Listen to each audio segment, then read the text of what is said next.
In 1884, a maritime life-saving station was established in the town of Lewis on the Delaware coast. The purpose of the United States Life-Saving Service was to rescue sailors caught in life-threatening conditions offshore. 70 years later, another kind of life-saving station would be established in this coastal town when a group of Christians gathered in a local living room to discuss the formation of what would become the First Baptist Church of Lewis. Years before the actual beginning, however, God's providence had been preparing the groundwork for such a church by bringing people into the area from other parts of the United States. Fort Miles, which had housed more than 2,500 soldiers and civilian personnel during the war, continued to serve both the Army and Navy in a harbor defense role. DuPont, a major supplier of war materials like nylon, turned their production to civilian products, and hosiery mills began springing up all over the region. These mills needed workers, those workers needed infrastructure, and a migration of labor ensued from both the rural South as well as from larger cities like Philadelphia. Several of the families moving into the area during this period were Baptists by conviction, but worshipped in other area churches because there was no Baptist church in this area at the time. That changed in 1955, when a man named Norman Sellers was transferred from Seaford to Lewis to work in the A&P market on 2nd Street. Sellers and his wife were members of the First Baptist Church of Seaford and continued to drive the 35 miles back and forth to attend church on Sundays.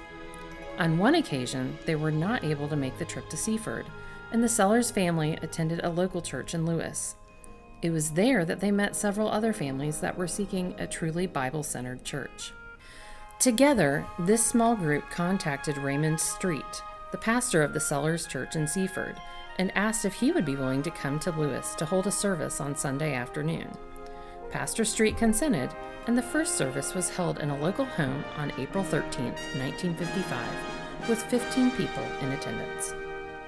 In the months that followed, the First Baptist Church of Lewis was formally organized. By August of that year, it was clear that the church needed a full-time pastor to shepherd the young congregation. And after much prayer and consideration, the Reverend John Groves, a graduate of the Philadelphia Bible Institute, was issued a call.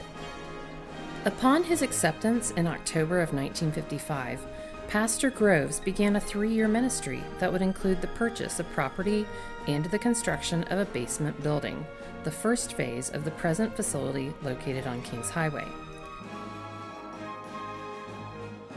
During this time, the church took on Don and Vivian Bond as its first missionaries, promising to support them for $5 a month. The church would continue to partner with them over the next 46 years as they shared the gospel and strengthened churches throughout Peru.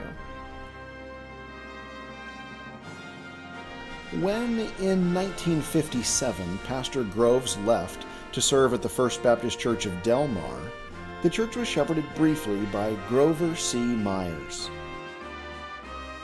Though he served for only 2 years, Myers was known for being a skilled preacher and teacher of God's Word who established a pattern of spiritual growth and maturity among the members of the church.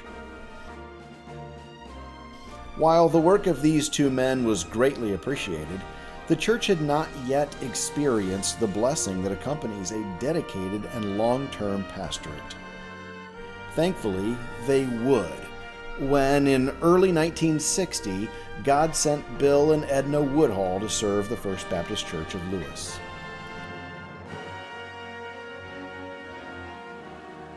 Altogether, the Woodhalls would go on to serve this life-saving station for nearly 40 years.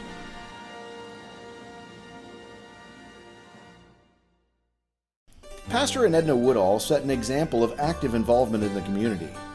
In addition to her responsibilities at home and at church, Edna oversaw the volunteer program at Beebe Hospital. Affectionately known as Candy Stripers, these volunteers were largely young women who would lift the spirits of hospital patients and look after practical needs. For his part, Pastor Woodhall served as Lewis Little League umpire, a prison chaplain, and was involved in the county's emergency helpline.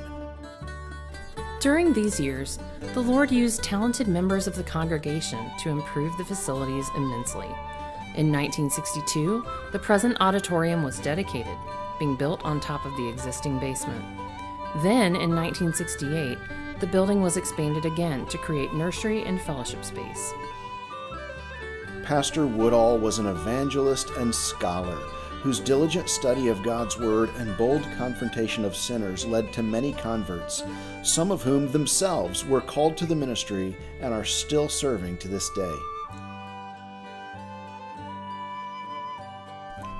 From 1974 to 1978, the Lord called Pastor and Mrs. Woodall to a pastorate in Memphis, Tennessee, and provided Reverend Irving Sparrow to lead the congregation.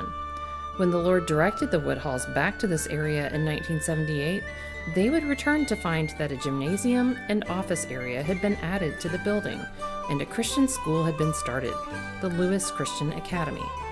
The Lewis Christian Academy would serve Christian parents in the education of their children from 1977 through 1991. Another ministry to children with a lasting legacy had also begun during the Woodalls' absence: Awana Clubs. Awana was a nationally organized program for children through the 6th grade and was used locally to encourage hundreds of students to hide God's Word in their hearts. The spirit of this student ministry lives on in the form of Kids Club, which is designed to teach the incredible doctrines of God to a new generation of children. In 1995, Michael and Shelley Hopkins came to assist the Woodalls in ministry here. And in 1997, Michael began to serve as pastor upon Pastor Woodall's retirement.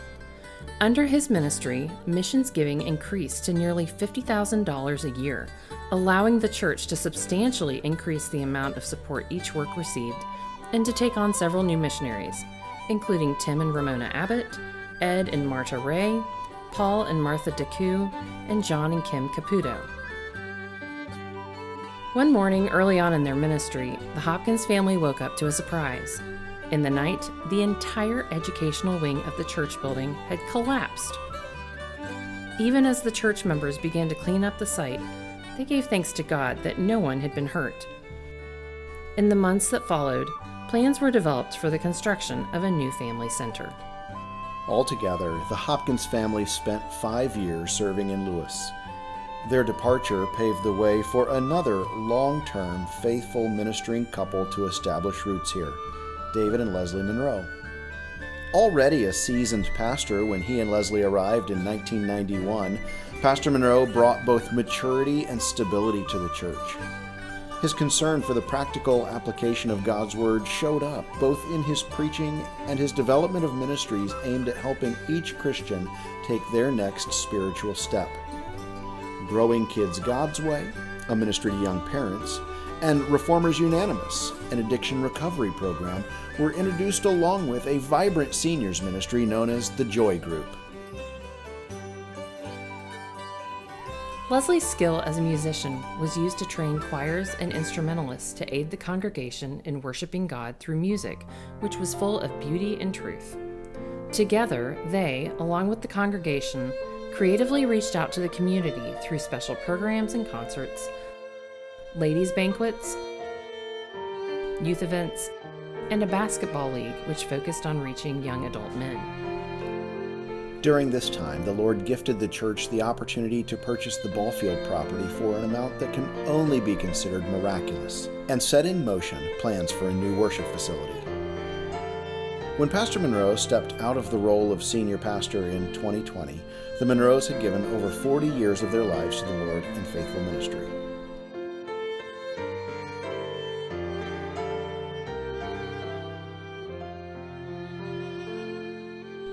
As we look back at the work the Lord has done in this place in the past, and as we anticipate the work He plans to do here in the future, our prayer is that the work of saving souls from the destruction of sin will continue in this area from now until Christ returns.